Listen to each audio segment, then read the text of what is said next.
The Nile shimmered like liquid gold beneath the morning sun. Its waters carried life across the desert, feeding fields of barley and flax. But on this day, it carried something else, a whisper of unrest. Chimera, daughter of a humble scribe, stood at the river's edge, watching the barges drift toward Thebes.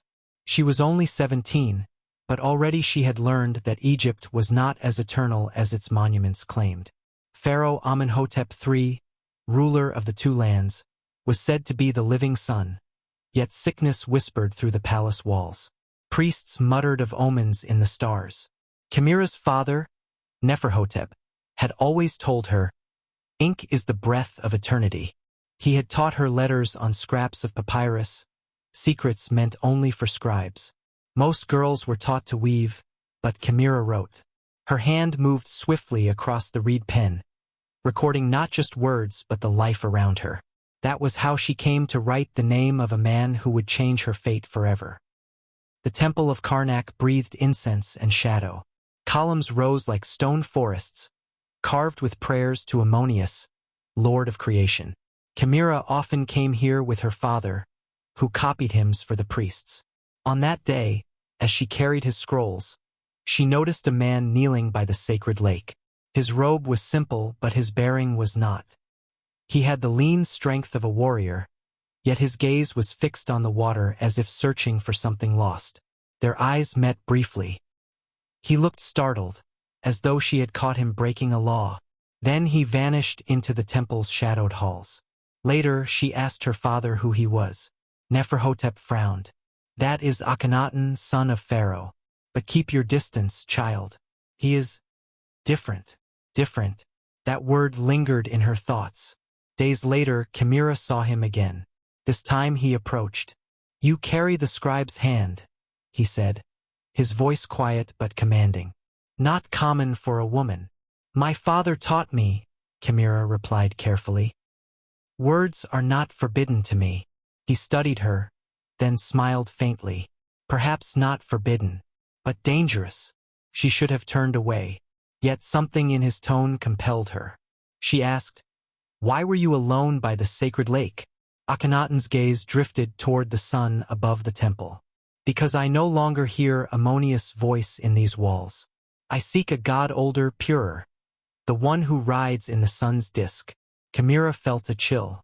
To question Ammonius was to question the heart of Egypt. Yet his words stirred something wild in her, as if he had opened a hidden door inside her soul. Weeks passed, and their paths crossed again and again. Always in shadows, always in whispers. He spoke to her of Aten, the radiant sun, who gave life without priests, without temples. "Why should the people kneel to stone idols?" he asked. "When the true God shines on every face." Chimera wrote his words in secret, ink flowing like fire across papyrus. She did not know why she preserved them, only that they felt like truth. But Thebes grew restless.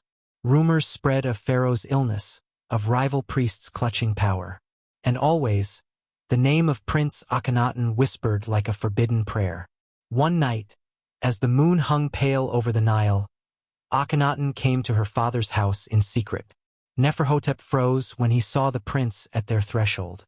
"My father is dying," Akhenaten said, "and when I ascend, Egypt will change. But I need words to endure beyond stone. I need a scribe who will not betray me." His eyes fell on Chimera.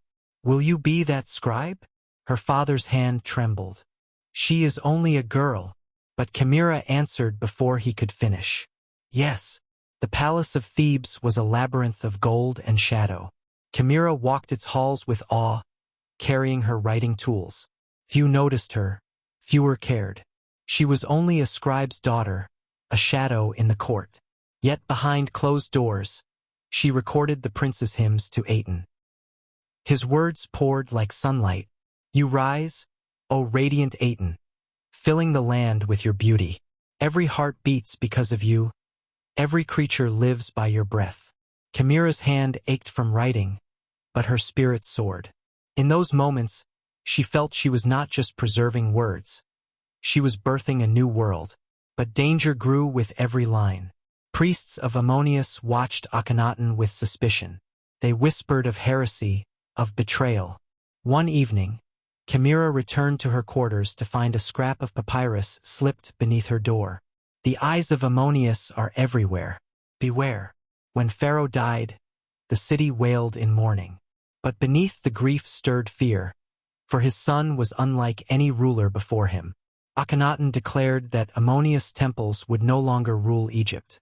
He built a new city in the desert, Akhetaten, horizon of the Aten. There, under the open sky, no idols stood, only the blazing sun above. Chimera followed him. She wrote his decrees, his hymns, his dreams. She watched as walls rose from sand, white stone gleaming beneath Aten's light.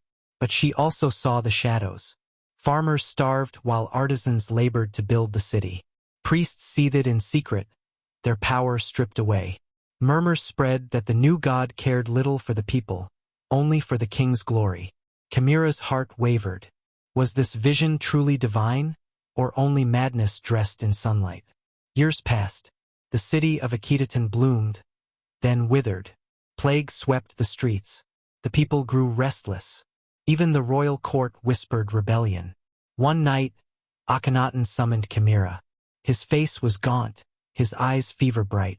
"Write," he commanded. Her reed pen trembled over the papyrus. "O Aten, if I have failed you, let my name fade, but let the truth remain, that you are the light over all lands, the breath of all life. Do not abandon Egypt, though Egypt abandons me." His voice cracked.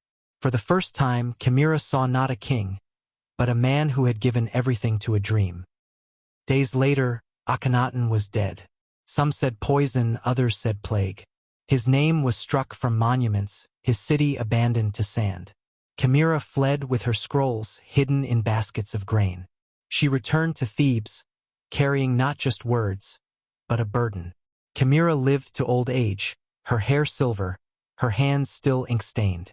She never spoke of Akhenaten to strangers. His memory was cursed, his city erased. But at night, by the lamplight, she unrolled the papyrus and read his hymns. She whispered them softly, as though keeping a promise made long ago. And she knew then that her father had been right. Ink is the breath of eternity. Pharaohs might fall, temples might crumble, but words lived. Long after her bones turned to dust, the hymns she preserved would be found again. Scholars would marvel at their beauty, their strangeness, their defiance. And though no one remembered the girl who wrote them, her hand had kept the sun alive.